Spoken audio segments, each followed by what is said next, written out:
بسم الله الرحمن الرحيم اللهم حبب إلي فيه الإحسان.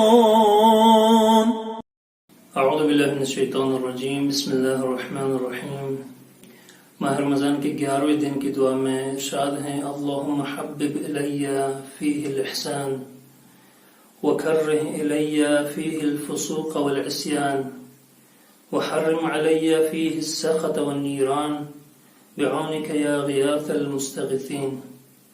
اللہم حبب الی فیہ الاحسان. اے معبود آج کے دن میرے لیے میرے دل میں احسان کی محبت ڈال دیں.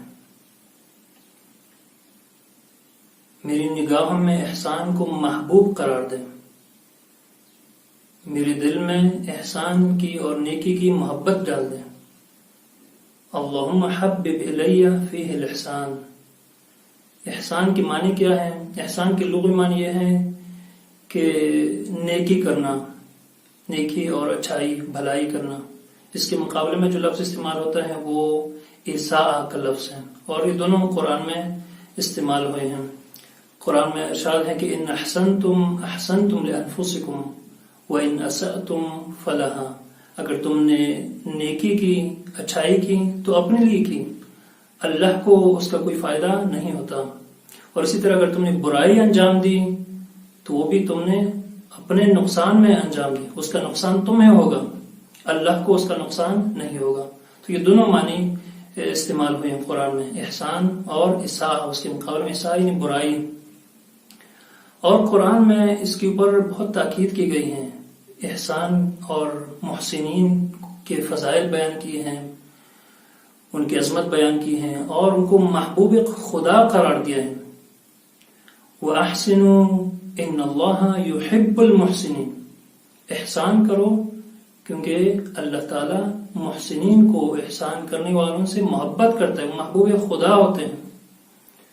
اسی طرح فرمایا ہے کہ ان اللہ یأمر بالعدل والاحسان. اللہ تعالی عدل اور احسان کا حکم دیتا ہے. اور دین میں، روایات میں، آیات میں جب ہم دیکھتے ہیں تو احسان کی مختلف صورتیں بیان کی گئی ہیں. کئی صورتیں ہیں. مثلا ایک صورت عبادت میں احسان. عبادت میں احسان کیا ہے؟ فرمایا ہے کہ الاحسان ان تعبد اللہ کأنک تراہ. احسان یہ ہے کہ تم اللہ کی عبادت اس انداز میں کرو کہ گویا تم اسے دیکھ رہے ہو. اور ظاہر ہے جب انسان اسے دیکھ رہا ہوتا ہے، مشاہدہ کر رہا ہوتا ہے، تو اس کی عبادت میں فرق ہوتا ہے دوسرے لوگوں سے. اس کی عبادت میں پھر خشوع ہوتا ہے، حضور قلب ہوتا ہے، توجہ ہوتی ہیں، سکون و وقار کے ساتھ پھر عبادت کرتا ہے. فَإِن لَمْ تَكُنْ تَرَاهُ فَإِنَّهُ يَرَاكَ. احسان یہ ہے کہ اگر تم اسے نہیں دیکھتے ہیں تو کم از کم وہ تمہیں دیکھ رہا ہے. عبادت اس طرح کرو کہ اللہ تمہیں دیکھ رہا ہے، حاضر و ناظر اس کو سمجھ کر اس کی عبادت انجام دو. یہ احسان کی تعریف یا احسان کا ایک مطلب یا ایک صورت بیان کی ہے روایت کے اندر، کہ عبادت ایسے کرو کہ گویا تم اللہ کو دیکھ رہے ہو. دوسری صورت احسان کی وہ والدین کے ساتھ نیکی جو قرآن نے بیان کیا ہے. وَبِالْوَالِدَيْنِ إِحْسَانًا. والدین کے ساتھ نیکی کرو. قرآنی حکم ہے، اللہ کا حکم ہے کہ وَبِالْوَالِدَيْنِ إِحْسَانًا. یہ بھی احسان کی ایک صورت ہے.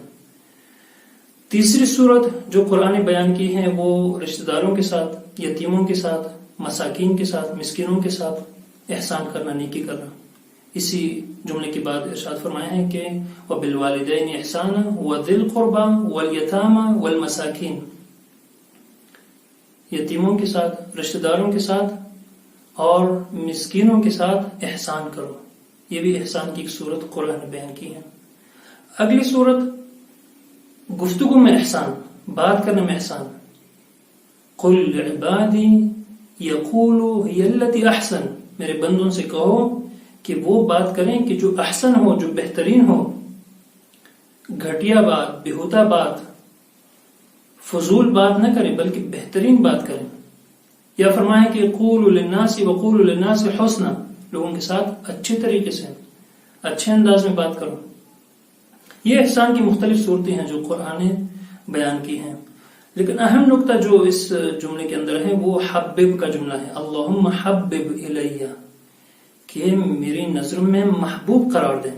جب تک اللہ ہمارے دل میں محبت نہ ڈالے احسان کی، نیکی کی، اعمال صالحہ کی، تب تک ہم اسے انجام نہیں دے سکتے ہیں۔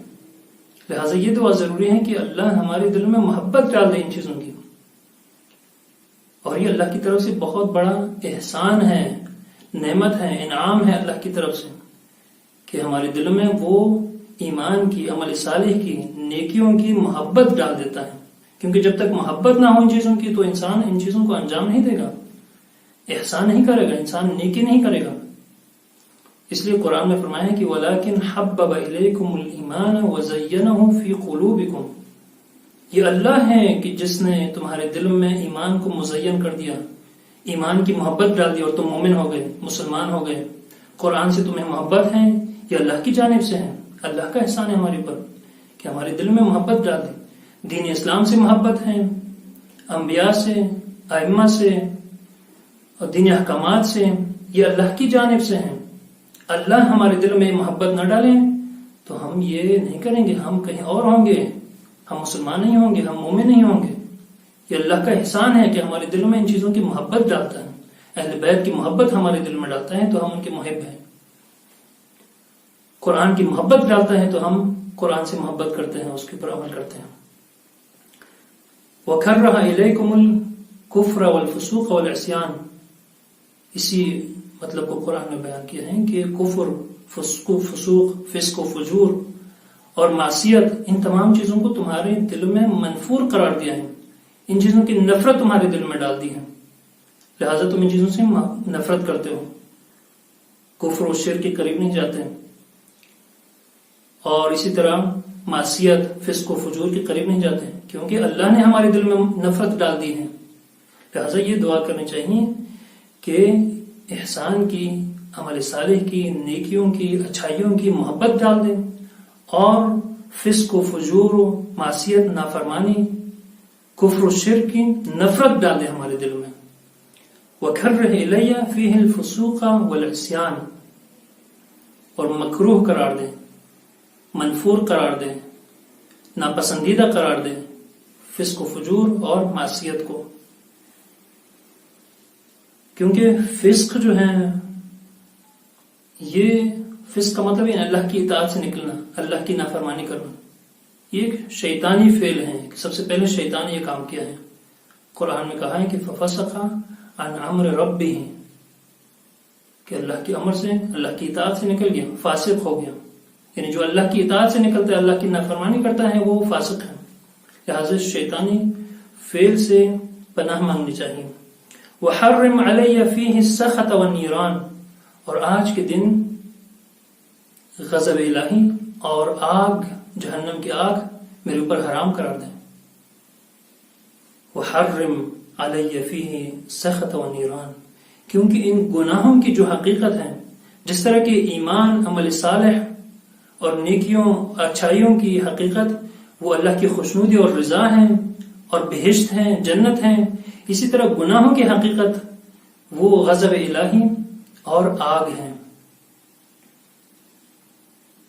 کفر، شرک، فسق و فجور، معصیت، نافرمانی، ان گناہوں کی حقیقت وہ غضب الہی ہیں اور آگ ہیں۔ انسان اگر گناہوں کی حقیقت کو دیکھیں، واقعیت کو دیکھے، گناہ کو اپنی اصلی شکل میں دیکھے تو گناہ کے قریب نہیں جائے گا۔ اس لیے انبیاء، ائمہ، معصومین گناہ کا تصور بھی نہیں کرتے ہیں، کیونکہ وہ اس کی حقیقت کو دیکھتے ہیں، گناہ کی حقیقت اور واقعیت کو دیکھتے ہیں۔ لہٰذا اللہ سے یہ دعا کرنی چاہیے کہ گناہ کو اپنی اصل شکل میں دکھا دیں، تاکہ ہم اسے دور رہیں، تاکہ تو غضبناک نہ ہو، تاکہ تیری آگ اور جہنم کے مستحق قرار نہ پائیں۔ کیونکہ بعض گناہوں کی حقیقت کو قرآن میں بھی بیان کیا ہے کہ ان کی حقیقت کیا ہے، بظاہر کچھ ہوتا ہے اور حقیقت کچھ اور ہوتی ہے۔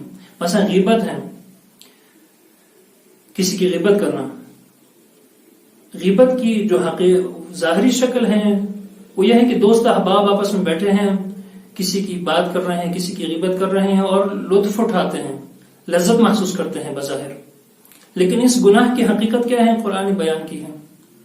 اس گناہ کی حقیقت یہ ہے کہ گویا تم مردہ بھائی کا گوشت کھا رہے ہو۔ اَيُحِبُّ أَحَدُكُمْ أَن يَأْكُلَ لَحْمَ أَخِيهِ مَيِّتًا فَكَرِهْتُمُوهُ، کہ تم میں سے کوئی یہ پسند کرتا ہے کہ اپنے مردہ بھائی کا گوشت کھائیں؟ یہ غیبت کی حقیقت ہے۔ یعنی ایک انسان چھری اٹھا لے، اپنے مردہ بھائی اس کی میت سے گوشت کاٹتا رہے اور کھاتا رہے، یہ گناہ کی حقیقت ہے غیبت کی۔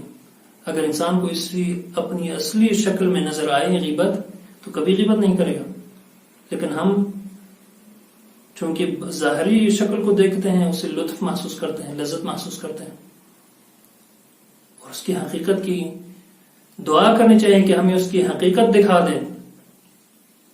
اللہم ارنا الاشیاء کما ہی، یہ معصومین سے مروی دعا ہے کہ چیزوں کو اپنی اصل شکل میں دکھا دیں، ان گناہوں کو اپنی اصل شکل میں دکھا دیں کہ جو عذاب ہیں، جو غضب الہی ہیں، جو جہنم ہیں، اگر اپنی اصل شکل میں ہم دیکھیں تو ہم گناہ نہیں کریں گے۔ اسی طرح مثلا قرآن میں بیان کیا ہے یتیموں کا مال کھانا، الذین یأکلون اموال الیتامی انما یأکلون فی بطونہم نارا، یتیموں کا مال جو ناحق کھاتے ہیں بظاہر لذت محسوس کرتے ہیں، بظاہر ان کو فائدہ اور نفع لگتا ہے، لیکن اس کی حقیقت کیا ہے؟ قرآن فرما رہا ہے کہ انما یأکلون فی بطونہم نارا، اس کی حقیقت نار ہے، آگ ہے، جہنم ہے، نیران ہے، سخط الہی ہے۔ اب اس حقیقت میں اگر انسان اس کو دیکھے تو کبھی وہ گناہ انجام نہیں دے گا، کبھی یتیم کا مال نہیں کھائے گا۔ لہٰذا اللہ سے دعا کرنی چاہیے کہ ہمیں گناہوں کو اپنی اصل شکل میں دکھا دیں، چیزوں کو اپنی اصل شکل میں دکھا دیں، تاکہ ہم ان گناہوں سے اجتناب کریں اور تیرے غضب اور تیری آگ اور جہنم کے مستحق قرار نہ پائیں۔ وآخر دعوانا